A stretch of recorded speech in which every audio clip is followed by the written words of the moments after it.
Welcome, everyone, to the Fantasy and Betting Podcast presented by the 33rd Team. I am your host, as always, Josh Larky, joined, as always, by my co-host, Ryan Reynolds. Today, we're going to do something a little bit differently because we have officially hit all but one Week 9 game.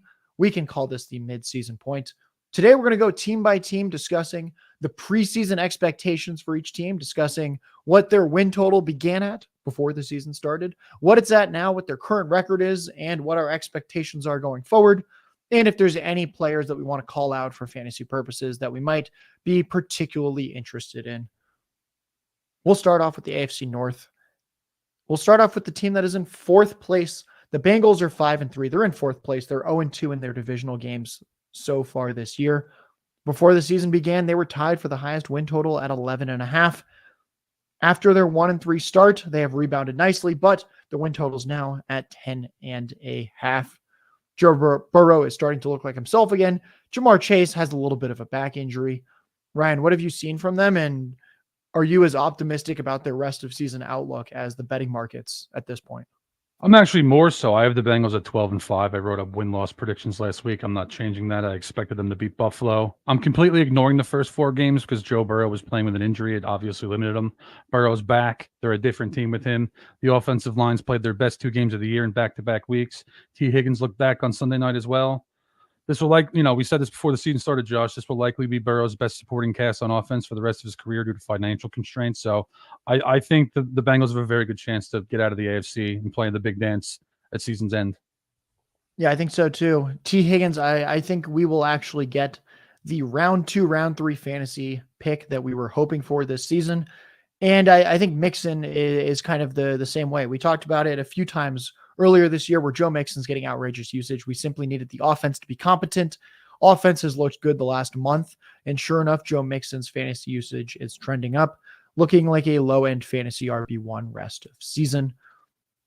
Third place, the Browns, also 5-3. This is the best division in football based on win-loss records. Before the season began, 9.5 was the win total for, 8.5 was the win total for the Browns. It has now gone up to 9.5 with a little bit of juice on that over. Deshaun Watson returned this past week. Probably his first or second best game of this season in his return. What have you seen from this team, and what level do we need in terms of, do we need Watson to be a top 15, top 20 NFL quarterback to get them into the playoffs when they have a pretty certifiably top 3 defense in the NFL? That's a great question, Josh. First, Watson had a great drop-in throw down the sideline to Amari Cooper in double coverage yesterday. That's probably the best throw I've seen him make in 2 years since his off-field incident. I have them at 9-8. To answer your question, though, Josh, if the 2020 version of Watson was who the Browns had, I think this is a 12-win team, could get through the AFC Super Bowl contender. If we get the Watson that we saw yesterday, which was good with flashes of great, again, this could definitely be the 7th seed, maybe make a little bit more noise beyond that. I think that at this point for fantasy, the only concern is the running back room. Jerome Ford did get a lot of the touches, but some of these high-value touches continue to go to Kareem Hunt. Pierre Strong still mixing in at times. That is something that we'll keep monitoring, and you should be monitoring my fantasy rankings. They're on the site each and every week. They hit the33rdteam.com on Tuesdays. They're updated throughout the week. And if you want to know more about how Ryan's viewing all these teams, his record predictions for every team are up on the 33rdteam.com as well. And his NFL power rankings will hit the site tomorrow too. Second place, AFC North, the Pittsburgh Steelers. They simply refuse to ever have a losing record. They are also 5-3.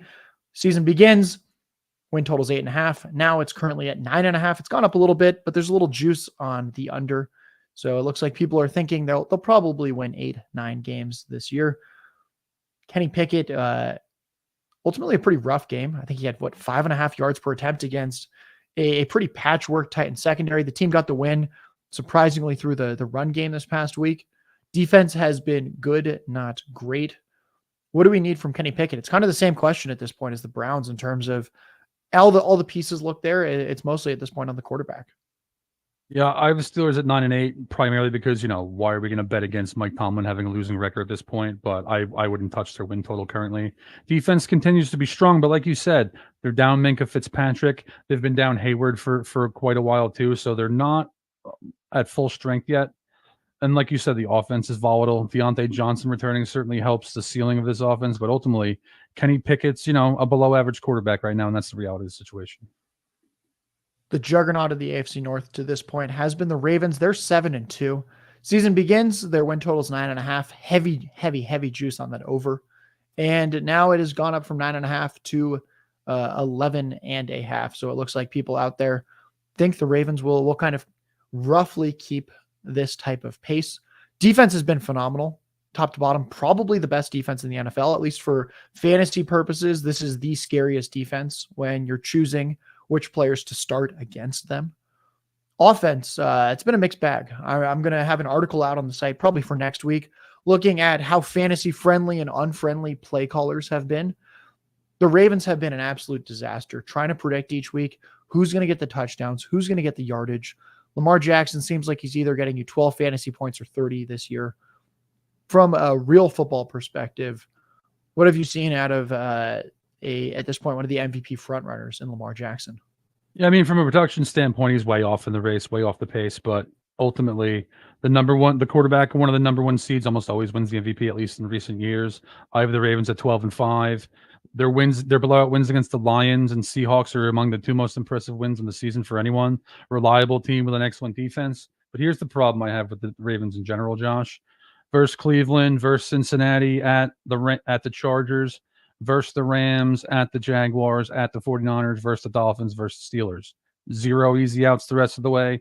Ravens have the raw materials to beat anyone. But the thing that I'm looking forward to most, Josh, and we've talked about this a lot, Lamar Jackson at this point has 4 games where he's thrown for less than 200 yards passing.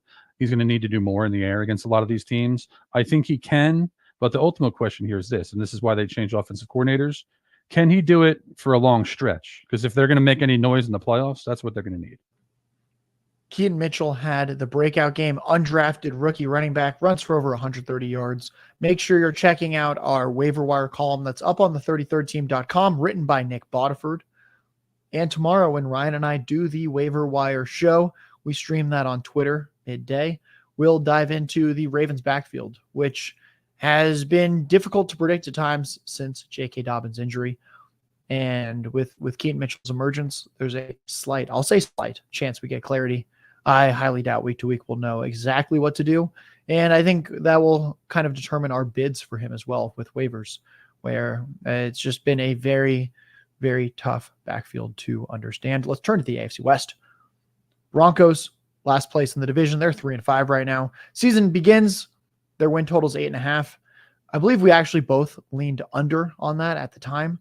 Pretty competitive division, pretty tough schedule. That has since plummeted after a 3-5 start to 6.5 wins. Russell Wilson's actually had some pretty incredible statistics. I believe he's thrown 16 touchdowns and only 4 interceptions. What's really held them back at this point in some ways has actually surprisingly been some play calling under Sean Payton and a defense that has led up some historically awful performances. They get the week 9 bye. Do you have any hope for a reset? Since I think at this point they really needed that week off. Yeah, I think they can be better. The defense was strong the last 3 weeks, 2 games against the Chiefs in particular. But before then, like we said, an absolute disaster. Got murdered by the Dolphins for 70 points. Offense continues to be kind of mediocre in general. And to your point about Wilson, I think it actually has more to do with the skill group here below average. Would you agree with that, Josh? Yeah, I'd agree below average. Javonte Williams, not quite as efficient as advertised. Jerry Jeudy having a down year, and Cortland Sutton should not be a wide receiver 1 in an offense. Start of the Chargers, 3-4. They play tonight on Monday Night Football against the Jets in New York. Season begins. Win total's 9.5, juiced heavily to the over. Now it's dropped to 8.5, but still juiced to the over. So teams just like Ryan are expecting the Chargers to continue to be in the playoff hunt the rest of this season. Supporting cast is weak at this point. Outside of the top 2, we have Justin Herbert, Austin Eckler, Keenan Allen, but Mike Williams out for the year. Josh Palmer just went on IR an hour ago. Quentin Johnston, the round 1 receiver, has not fired. Gerald Everett is a fun, athletic player, but should not be a focal point of an offense. It really looks like Justin Herbert, Keenan Allen, Austin Eckler, and a great offensive line. Do you think that has top 10 potential rest of season with that type of group? The offense, I'm actually thinking kind of out on the outside of the top 10 going forward, just because, like you said, going into the year, the Chargers had one of the better rosters in the year. Right now, I don't think that's the case, especially on offense. And, overall, I have them at a 9-8 record from here with the expectation they beat the Jets tonight. Ultimately, that's a bet on Justin Herbert, but for tonight's game in particular, I think Brandon Staley's defense needs to go out and win a game. Yeah, their defense has allowed over 300 pass yards a game. It's the only team in the NFL allowing more than 300 yards a game to opposing offenses. Raiders. We do not like the Raiders, but we have to give them credit. They're somehow 4-5. They are technically in second place as of right now. Season begins, their win total 7.5, heavily juiced to the under, and we hit it kind of when it opened. I think it was like minus 120 to the under. It settled at minus 190. I think a lot of money was just coming in, betting against Jimmy Garoppolo and company. Now it's at 6.5 with a little bit of juice to the over. Seems like people think they'll kind of settle in around 7 wins. They fired the head coach, the general manager. They benched Jimmy Garoppolo. Aiden O'Connell, he was fine against a depleted Giants team this past week. Do you have any hope for this team? It really does feel like even if they sneak out 7-8 wins, this is one of the NFL's worst rosters. Yeah, I mean, here's what I'm looking at, Josh. Same with the Ravens versus the Jets on Sunday night this week, at the Dolphins versus the Chiefs, versus the Vikings, who are a little feisty with Josh Dobbs, versus the Chargers on Thursday night at Kansas City, at the Colts, who are an exceeds expectation team, and versus Denver. I bet on them. I doubled down and bet on them at under 6.5 wins last week, thinking that the Giants were going to clip them. Obviously, when Daniel Jones got hurt, that went completely out the window. I still think everything has to go right for them to get to 7 wins, and I don't think that's going to happen.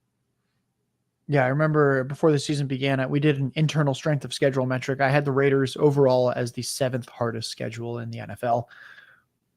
Before we turn to the AFC South, I think everyone wants us to talk about the Chiefs. There was a little bit of a scare. They start the season 0-1, but they're now 7-2, though 2 weeks ago, they had a pretty brutal loss to the Broncos. They got back on track in Germany this past week against the Dolphins. Season begins, win totals 11.5, juice to the over. It is now sitting at 12.5. The past half decade, they've won at least 12 games each of those seasons. To me, when I look at this team, I see Patrick Mahomes with the worst supporting cast of his career and the best defense of his career. Is that kind of how you're viewing this Chiefs roster right now? Yep. In a best case scenario, Peyton Manning with the Colts one year, their defense carried them through the playoffs. I think that's what we're looking at here if the Chiefs are going to ascend. AFC South, Titans 3-5. Season begins, win total 7.5, juice to the under. It's now sitting at 6.5, little juice on the over. So it looks like, as we'll see for most of these, Vegas generally gets things pretty correct. People thinking probably a 6-7 win Titans team. I do not believe Ryan Tannehill will take another snap for them in his career. This is the Will Levis show. It was a lot less pretty on Thursday night than it was against the Falcons when he throws for 4 touchdown passes. The defense is kind of in shambles. The pass defense held up this past week with the Steelers, but at this point, I think the run defense is no longer a strength of this roster. And they certainly do not look like they have the offense to keep pace with any teams that can put up points against them. Any other thoughts on, I would call them one of the more boring teams at this point in the NFL. Yeah, I'm with you on Will Levis. Why would they play Ryan Tannehill now? Like, let's see what we have in Will Levis. The first 2 games have been encouraging. Like you said, he wasn't as good against the Steelers in Pittsburgh on a short week. That's not a huge surprise. He still showed some promise there, though. And like you said, they're well coached. The offensive line and the secondary are both below average, so they have considerable weaknesses. And if this run defense all of a sudden falls apart, yeah, the Titans are looking like an under, if anything, from here. Yeah, I'd say a team that's overperformed compared to at least my expectations preseason's the Colts. They're sitting in 3rd place. They're 4-5. They've been feisty. Opening win total was 6.5. It's now sitting at 7.5, juiced to the over. So a lot of optimism for Gardner Minshew and company. For fantasy, Jonathan Taylor's back. We talked about this 2 weeks ago, and I said, guys, watch. The usage, the snaps are starting to trend up. Sure enough, out carries Zach Moss 18-7 this past week. Anything to add here to the Colts, where I think we could call this year figuring out what they have to build around Anthony Richardson for 2024 and beyond? Yeah, they're a fascinating team for me. I keep doubting them on a week to week basis, but maybe the biggest surprise when I was putting totals together here is I couldn't believe they're at 7.5 and it was juiced to the over. Probably the biggest surprise out of all these. I have them at 7-10 right now because I had them at 6-11 in my win-loss predictions, but I had them losing to the Panthers. That didn't happen. Gardner Minshew's been excellent. The run game's been awesome. The defense has been a bit up and down. You can beat them through the air, but I think for me, this is a win total that I'm going to consider betting the under on. Yeah, Gardner Minshew still looks like maybe the NFL's best backup quarterback. Ryan, just take a minute, as we do every week, and think about Gardner Minshew on the Falcons even. Pretty much anyone on the Falcons at this point. Please. Yeah, Texans. This was, I believe, our highest conviction over. We bet the Texans over at 5.5 before the season began. It then closed at 6.5. We like that. They're currently 4-4. Win total's gone all the way up to 8.5. We can high five ourselves for some closing line value. I think CJ Stroud has to get catastrophically hurt at this point for something to go wrong. 14-1 touchdown to interception ratio. This past Sunday set the record for passing yards in a game by a rookie quarterback. 470 pass yards, 5 touchdown passes. I think he's running away with Rookie of the Year. I don't really know what can happen at this point for anyone to catch him. The downside, I think this is how we'll segue it because this isn't really their year. It's next year. How much did they shoot themselves in the foot trading away their first round pick for Will Anderson this past draft? Because the team looks good, but I think they're still a few pieces away from being a true playoff contender, and they don't have a first round pick next year. Yeah, I mean, I think the answer to that question is CJ Stroud's elevating a pretty mediocre supporting cast on offense. Like you said with the offensive rookie of the year race, a week ago it was still open. After last week, he gave everyone else a very narrow path to victory, putting up the production he did. Yeah, Will Anderson has potential. He only has, I don't know how many sacks. I don't remember off the top of my head if he had any sacks this week, but going into this game, he only had 1. The defense just gave up 37 points to Baker Mayfield. So that's not exactly a strong unit, not something we can rely on. So agree with you. Maybe this whole thing takes another year for them to be a real contender because they don't have their first round pick next year.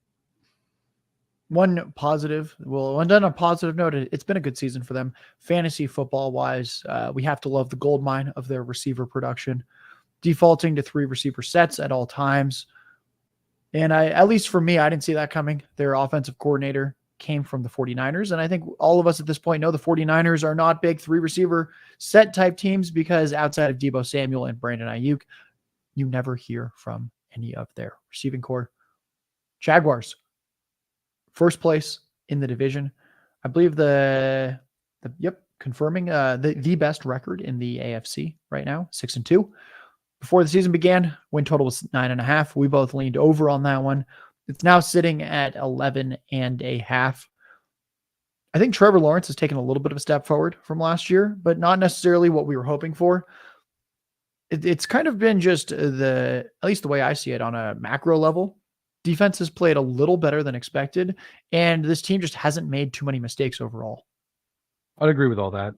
We also bet on them at 14-1 to be the top seed in the AFC.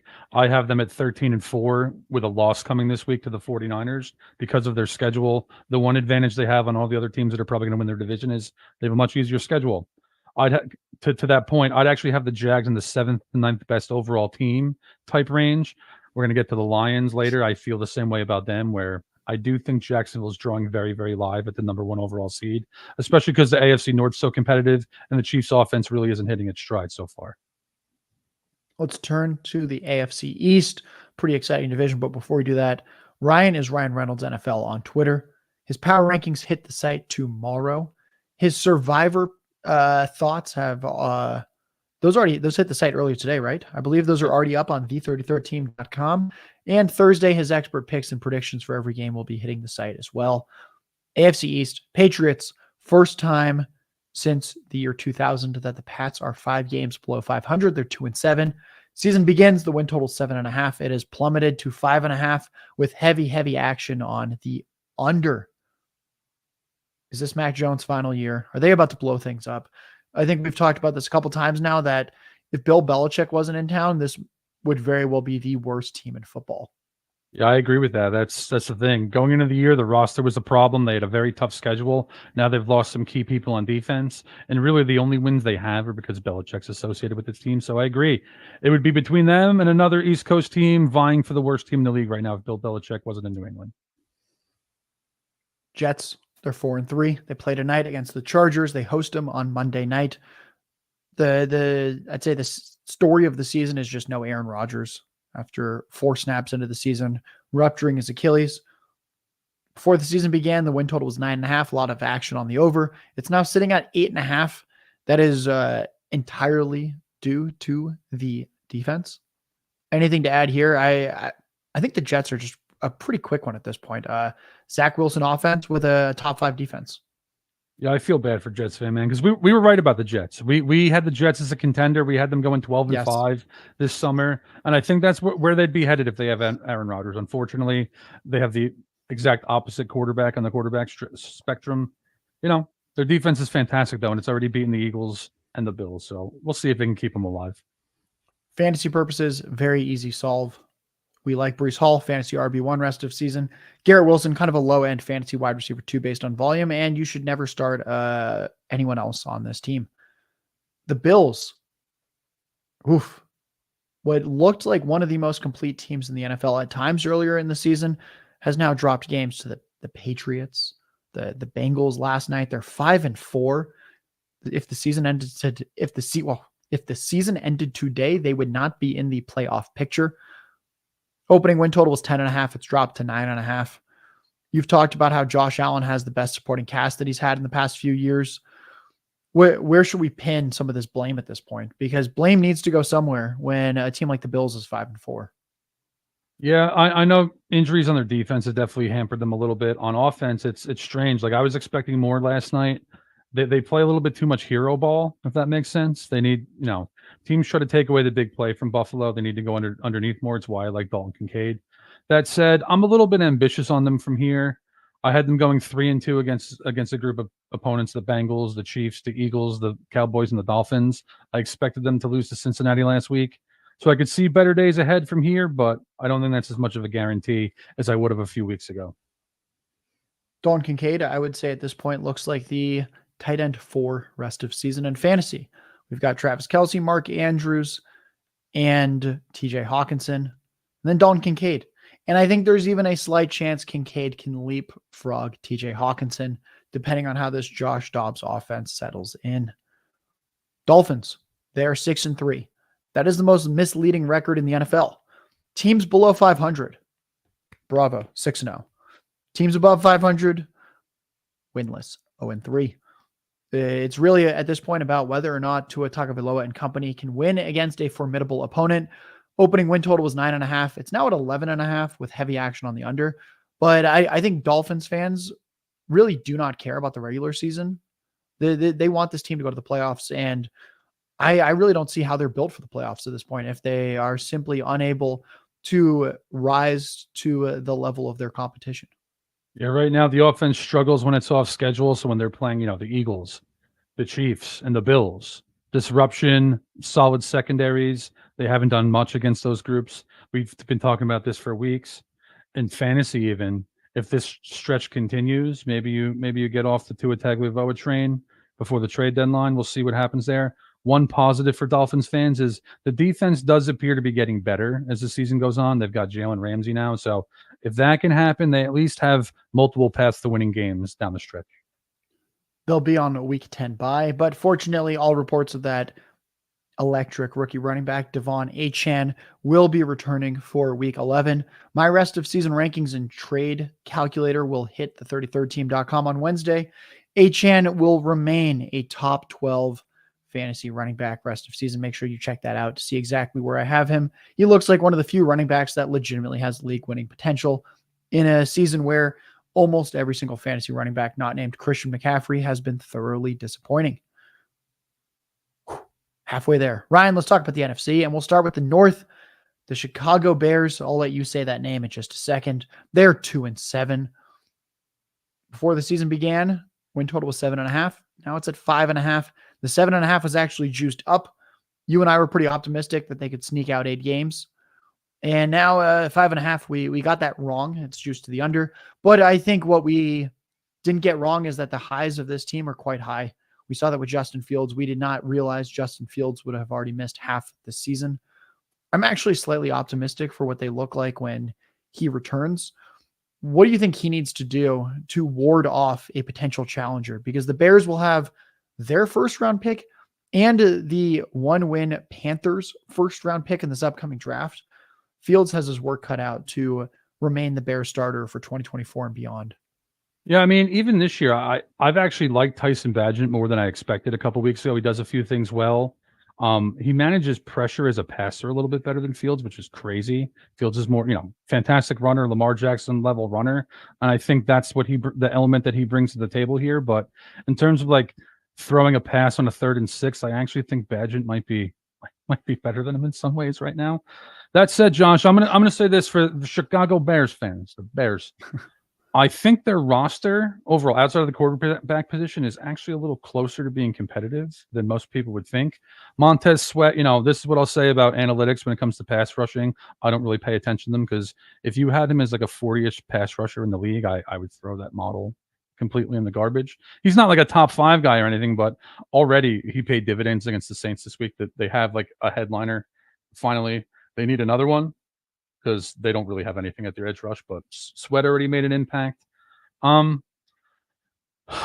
crazy, but I mean, I get the pushback on the trade, giving up 2nd-round picks for veterans, especially when it wasn't a lock to sign him and then you're overpaying him. That's fine, but overall, that's something they needed. And like you said, they have 2 1st-round picks. If Justin Fields can show that he's the guy where things are pointing towards him not being the guy, they keep him and they continue to build the roster. If not, Justin Fields would make a lot of sense in a team like Atlanta. And, do you get a 2nd-round pick for him? Didn't the Panthers give up a 2nd-round pick for Sam Darnold a couple years ago? They did indeed. It was 2nd. Yeah. I certainly would rather have Justin Fields at this point and bet on someone like him. Let's talk about the Packers. This is a team with a quarterback I think we both not want to bet on. And Jordan Love, they're currently 3-5. Congratulations, Packers. You beat, how do you say his name? Brett Ripien. You beat Brett R. Ripien. Yeah. You beat Brett. Congratulations. You held the Rams to 3 points with a quarterback that is probably a practice squad caliber player. Season begins. The Packers win total 7.5. Now it is still at 7.5, but it's heavily juiced to the under. Jordan Love is not Aaron Rodgers. A lot of people thought he was through 2 weeks. I know you and I both kind of really loudly pumped the brakes on anyone out there thinking he was a every week fantasy starter, thinking that this was the true heir to Aaron Rodgers. So far, we are being proven right.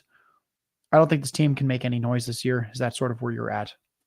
Yeah, again, I was surprised that the win total was 7.5. If the under was -115 or -110 instead of -150, Josh, I'd have put a substantial amount of money, United States dollars, on the under in this instance. I have them at 5-12 going forward, expecting they were going to beat the Rams last week. In fact, Josh, I have a very interesting survivor pool with, I think I have 6 or 7 top 10 teams left.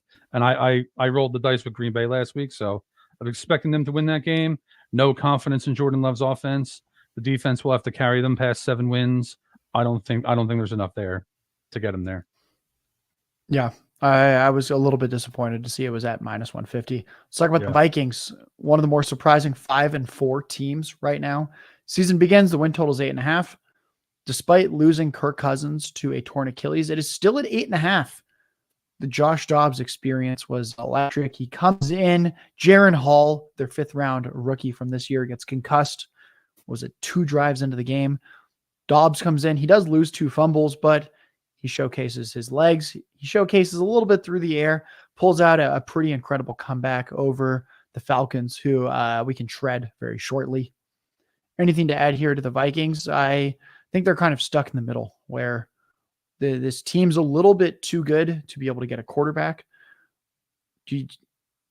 Dare I say it, do they end up rolling with Kirk Cousins again, or at least try to next year?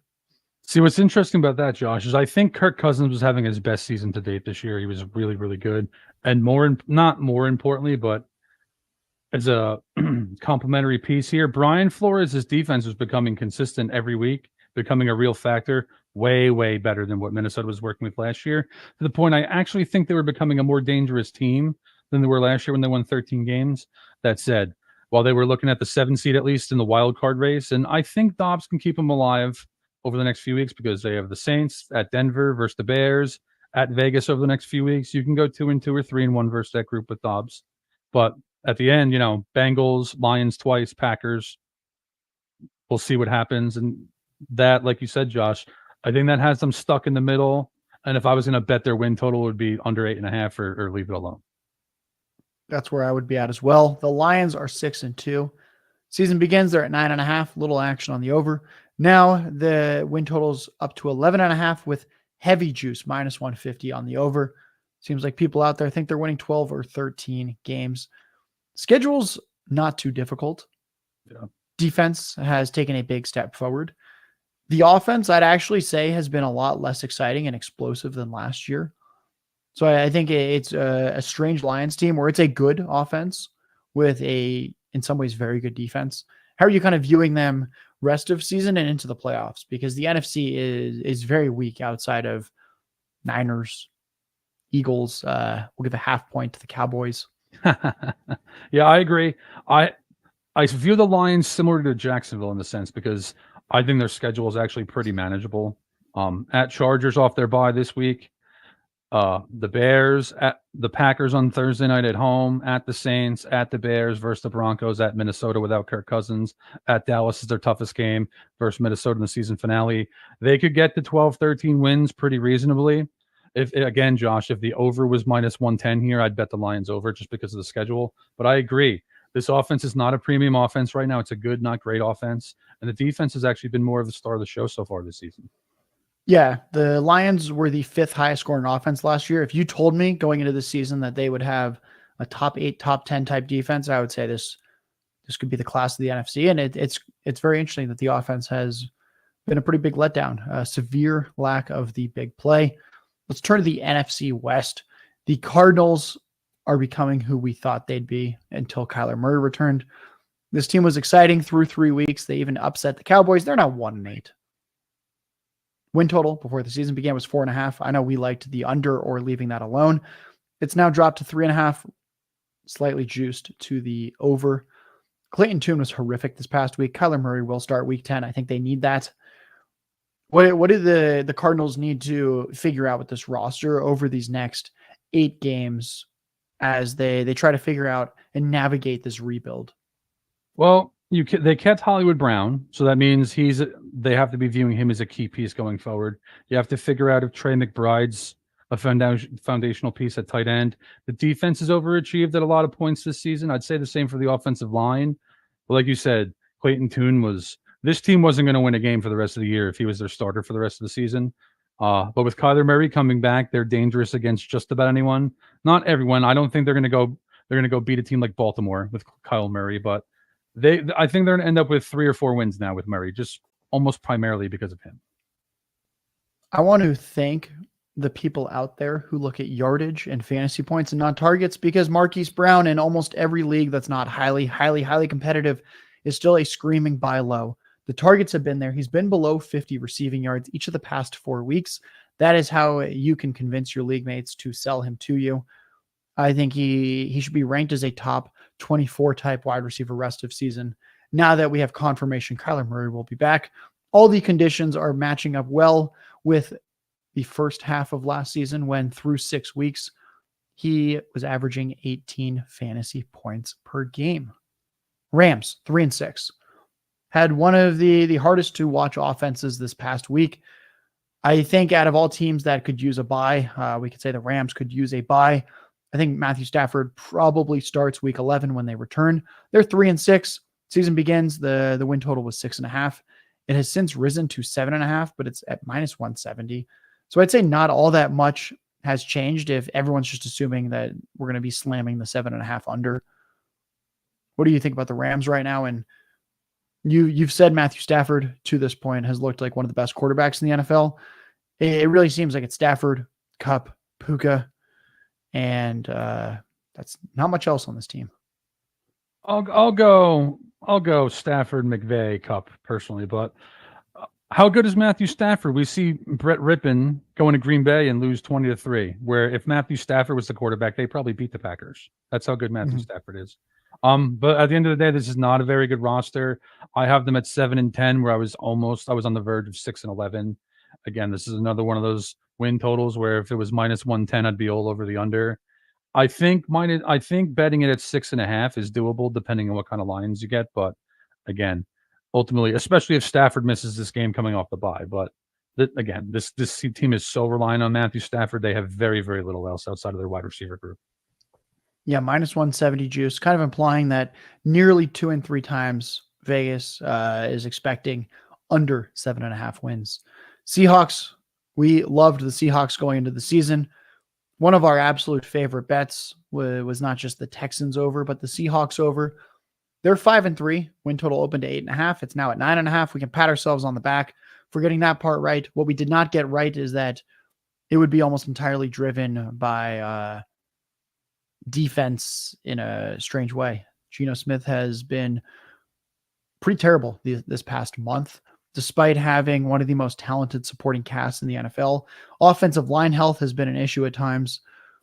I think they get over the 8.5 hump, Ryan. Where are you at with this team? And what do we ultimately need from them to look like they can make some type of playoff push? Yeah, what's going on here isn't a huge surprise for me because I thought to myself, like, this team can still win 9 games and make the playoffs, even if Geno Smith returns to reality. I used the phrase, if he turns back into a pumpkin. I think he's a pumpkin now again, Josh. At least that's the current reality. 6 interceptions over the last 4 games, taken 11 sacks. He threw a drop pick 6 against the Browns 2 weeks ago, which would have turned the tide in that game. Everything else with the Seahawks roster, I'm pretty confident in, but with Geno Smith, let's see some more out of him. I don't think we can treat him as a reliable quarterback at all currently. The 49ers are 5-3. They started off 5-0. Brock Purdy looked like if the season had ended 5 weeks in, that he might be the MVP, as crazy as that sounds. They've dropped 3 straight. They had the week 9 bye. I would say it was much needed. Season begins, win total's 10.5. It has now risen to 11.5. So not all that much has changed with this team. I think in terms of us evaluating them, it's nice to know that Purdy's at least been competent. But again, 3-game losing skid. Do you have faith that they get things back on track and can reset after week 9? Yeah, I think one of the things here is that, people have more tape on Purdy now, where I know for me, I'd try to make Purdy beat me on the perimeter up top. There was good checkdowns, good crossers, good slants. And, they dealt with some injuries in the last few weeks during that 3-game skid. There's no real shame in losing to the Bengals. The Browns was a tough game in Cleveland. So good NFL teams lose games. This is still a complete roster. It's gone to the NFC Championship in 3 of the last 4 years. I have them at 12-5, a little bit over their current mark. I'm going to have an update to my rest of season rankings and trade chart on Wednesday. I believe I'll make a note that Christian McCaffrey does look like the most valuable player in fantasy at this point because A, Tyreek Hill is on a bye this upcoming week, whereas McCaffrey's getting off of his. B, Jamar Chase, who is also in that top tier, is dealing with a back injury. And then C, A.J. Brown came a little bit back to life this past week as well. McCaffrey pretty poised to look like the true league winner if you had a top 3 pick in fantasy. NFC South, Ryan. Panthers, 1-7. Oh boy, did they look like they selected the wrong quarterback at pick 1 in the draft when they took Bryce Young and they could have taken CJ Stroud. Season begins, the win total 7.5. It is now down to 4.5. Heavy action on the under. It's at minus 150. Going into this year, I think we would have agreed the Panthers and Texans supporting casts were both pretty weak and relatively comparable. So the fact that Stroud's outproducing Young so much, I think we can pretty confidently say that Stroud's looking like he's going to have a better career at this point. Just analytically, I think you'd agree what you've seen on film would support that. What does this team need to do rest of season? Where I know you've mentioned a few times the schedule does start to lighten up as the season goes along. Yeah, this was an interesting win total for me because before last week I had Carolina at 5-12. I had them beating the Colts though, so now I'd have them at 4-13. Lines at 4.5, juice to the under. That makes complete sense to me. And like you said, Josh, the offense in Carolina is comparable from a talent perspective to what they have in Houston, but they've been terrible this year, straight up. CJ Stroud, he gets a lot of the credit, but I also think some heat has to come on the coaching staff here in Carolina for just not doing more with a guy that they took first overall. Buccaneers, they're 3-5. They were 3-2 at one point, starting to look like the Buccaneers we know and love and expected to not be a very good team this year. Season begins, win totals at 6.5. To their credit, it's risen to 7.5, but pretty heavily juiced, -150 to that under. Baker Mayfield's been a little bit better than advertised. Defense has been kind of fine, but I think the Buccaneers are just another classic case study of when you don't have the right quarterback, ultimately, it makes life on every Sunday very, very, very difficult for everyone around. Yeah, I know we took a lot of heat from Buccaneers fans for saying, here comes Caleb Williams. But here's the thing, guys. Now you're stuck in purgatory because Baker Mayfield's played well this year. I have the win total here is 7.5. I have them at 6-11. Baker Mayfield played well last week. He threw some laser beams, but you cannot count on this guy to carry teams to victory. I don't think we can call the defensive, even a plus unit anymore after last week. So they're going to win 5-6 games because of their schedule, and they're going to pick around, pick 6, pick 7, pick 8, and they're going to be out of the quarterback derby. For fantasy purposes, Rachaad White had a huge game, nearly 30 fantasy points this past week. We were both kind of on the buy Rachaad White train in fantasy 2 weeks ago, and it looks so far like that is at least aging reasonably well through one additional game. Still looks like a top 20, potentially knocking on the door, top 15 rest of season fantasy running back. The pass game role is really what we love here. And I think this just kind of is demonstrating time and time again that a lot of running back targets, it's a product partially of quarterback, partially of running back skill, but it often has to do with receiver depth. And when it's just Mike Evans and Chris Godwin, there's a lot of targets up for grabs. So someone like Rachaad White can really make his mark in an offense like this one for fantasy football. Falcons. Yes, folks, we can shred Arthur Smith. I know everyone out there is holding their breath, hoping for it. Anyone that has Bijan Robinson, Drake London, Kyle Pitts in fantasy, they're hoping. They're 4-5. Preseason win total is 8.5. Current win total 8.5, juiced -150 to the under. Ryan, it's time to shred. Yeah, I'm just done with this dude, man. His whole listen, Jaron Hall and then Josh Dobbs were he didn't even know the plays. He didn't even know the full names of some of the players on the offensive line. That was, I think, my favorite quote from this. He didn't know who was snapping him the ball yesterday. Yeah, and I like Josh Dobbs. I said a month ago, someone's going to give this guy a 3-year deal and pay him a premium to be a backup quarterback because he's been very, very strong. But seriously, you guys are in the hunt in your division. You're in the hunt in the wild card race, and you gave up 31 points to this guy, and they don't even have Justin Jefferson. They don't have a running game. I'm done with this dude. And the other thing is he's just so unlikable on the podium. It's like, dude, listen. Well, you have a disaster going here, dude. You're not you take a running back in 8th overall, you don't use him. Kyle Pitts, Drake London, please just. There's one saving grace here though, Josh. If they make the playoffs as the 7th seed, they're going to be 10.5 point road underdogs, and I can't wait to bet against them if they play someone like the 49ers, where the 49ers are going to beat them 37-7. That's the one silver lining here. Yeah, I know we looked up, speaking of silver spoon, Arthur Smith. Yeah. We dove into it. Apparently his father has ties to UPS. It seems like that is the UPS family, is the Smith family. Certainly acts like you said, just arrogant in his press conferences. Not someone that seems like he's good at taking on adversity, which is interesting for someone in such a public job position. I think more frustrating to me at times, rather than purely Bijan Robinson's touches for fantasy, who, by the way, folks, I've heard the complaints.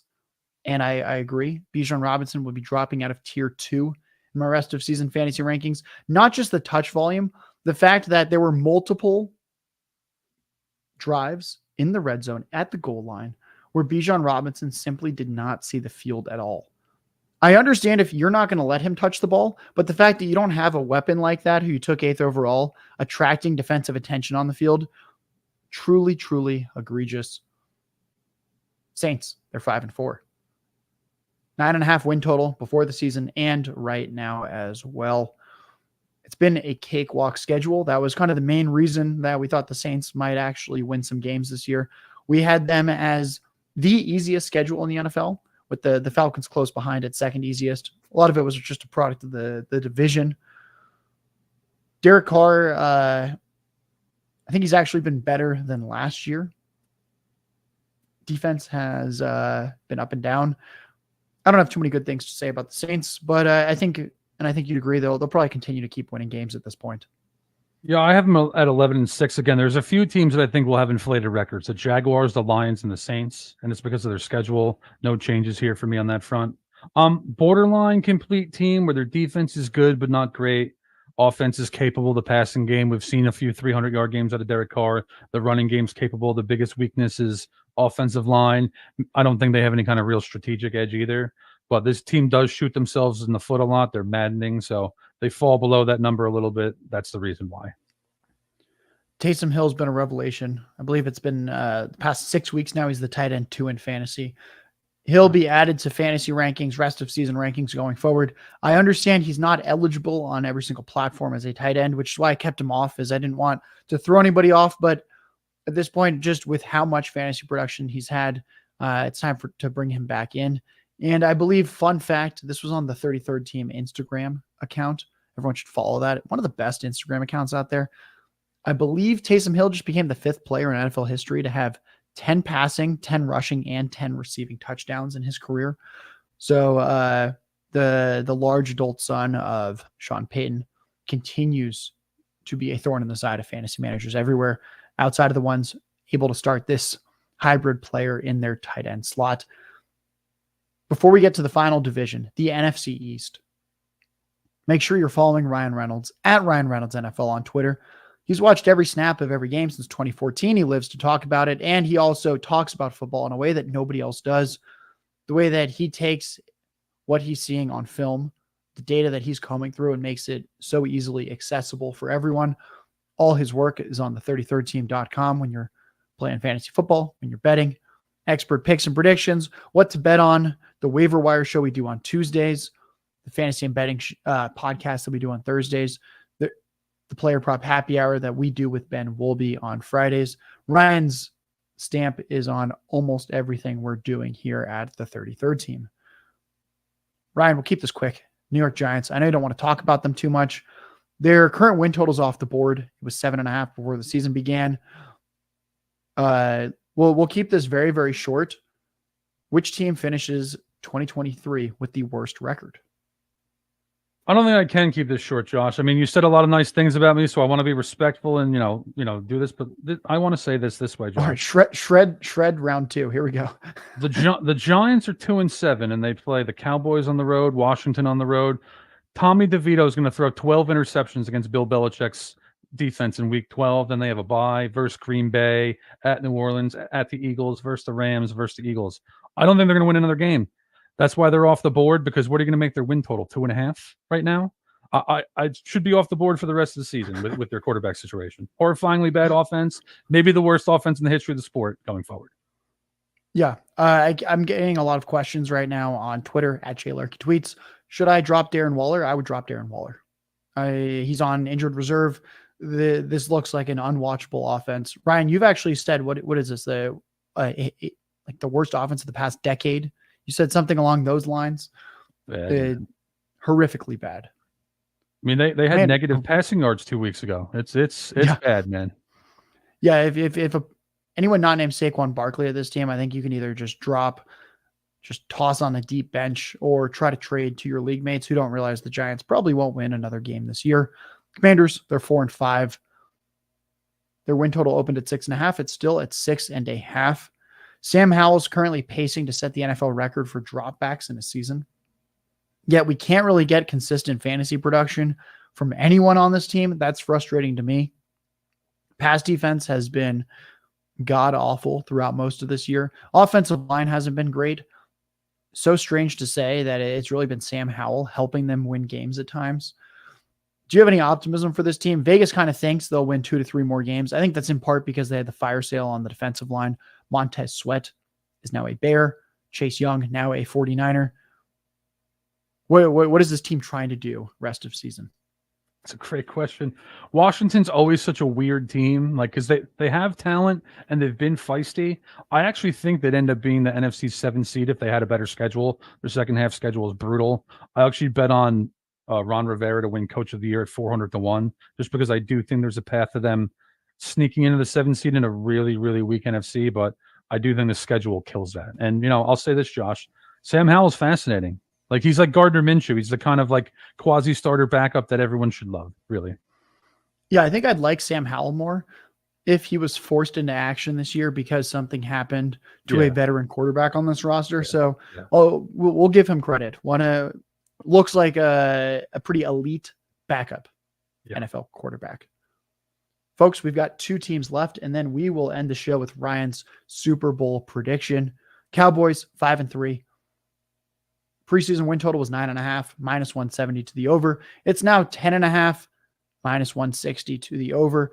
People really cannot get enough of the Cowboys. Pass attack is ascending. Run game is descending. The defense has lost some key pieces, but looks like they should be able to mostly keep it together. I know you were pretty high on this team coming into the year. You've been hit with some unlucky injury luck for some of your Cowboys bets. Where do you see them at right now? Where they'll clearly make the playoffs, but do they simply have what it takes to play competitive games with the Eagles and Niners consistently? And what I mean by consistently, folks, is they gave the Eagles a game last week, but when you're in the playoffs, you can't just give someone a game 1 week. Even if you're the 1 seed, that's still 3 games against top-tier opponents, and you have to win all of them in a row. Do you see the Cowboys able to do that? What a great question, Josh. I like their over a little bit. Don't like it at the juice number because I still think they're going to go 12-5 for the 3rd year in a row. No changes there for me after last week. I expected them to lose to Philly, but like you said, I think they can give the 49ers a game or the Eagles a game in the playoffs. I'm looking forward to probably betting on them in New Orleans in a 4 versus 5 seed matchup in the playoffs too. But do I think they can win 3 games against these teams? I do not. Folks, I've said for a few weeks now, Tony Pollard looks like one of the bigger sells in fantasy football. The efficiency has been down. He faces the Detroit Lions in week 17 when all the money's on the line. Before your trade deadline happens, make sure to get this guy off of your fantasy rosters. Would much rather, I think I'd consider even a 1-for-1 flip at this point. I'll see how my rest of season rankings shake out on Wednesday. Oh man, it's tough, Ryan. Would you 1-for-1 flip Pollard for CeeDee Lamb? I don't think the state of the running back position is so bad, but I generally like to buy high and sell low in fantasy because everyone is trying to do the opposite. And really, I try to get out from the sinking ship and just cut my losses with a Pollard and take the emerging asset in Lamb. If I can, let me answer this question in 2 ways. If we're just doing, like, say, our starting lineups, all flex players, my answer would definitely be yes. Otherwise, it's a roster construction thing. But in most cases, yes, I think CeeDee Lamb's going to outscore Tony Pollard. I think that's a good way to put it. Flex. I think Tony Pollard scores fewer fantasy points rest of season than Lamb, and you're really kind of weighing the state of the running back position at this point. We are 1 game away from Ryan's Super Bowl prediction. Ryan's content's on the33rdteam.com. Survivor thoughts, betting thoughts, expert picks and predictions for every single game, his power rankings. It is all on the33rdteam.com. We have co-authored a guide to winning your fantasy football playoffs. We will update that piece next week to help everyone get prepped for that. That's also free on the33rdteam.com. Make sure you're checking that out. Check out my fantasy rankings that hit the site tomorrow, the rest of season rankings and trade chart that will hit the site on Wednesday. Eagles 8-1, best record in the NFL by quite a bit. They had the highest preseason win total along with the Bengals at 11.5. It's now at 12.5, but there's heavy action, minus 150 to the over. Eagles look like the most complete team in the NFL at this point. I assume you'd agree that they're going to win more than 12.5 games. Yeah, I think they're the best roster in the league because Jalen Hurts is better than Brock Purdy. I think those are the 2 best rosters. I have them at 13-4. I expected them to beat Dallas this week. That said, Josh, they have a brutal schedule in the second half that starts right now. After their bye, at Kansas City on Monday Night Football versus the desperate Bills now, versus the 49ers, at Dallas, at Seattle. But if they can go 3-2 through that stretch, they're going to finish 13-4 or better. Ryan, we set the show up in a clever way, a little bit of a collaborative effort. For those that were paying attention from start to end, you're going to enjoy this one. Ryan, close us out. Super Bowl prediction for February 2024. Now, I went into the season with Bengals over Cowboys. I'm going to make a little bit of a pivot there where I'm going to do Eagles over Bengals in the big dance.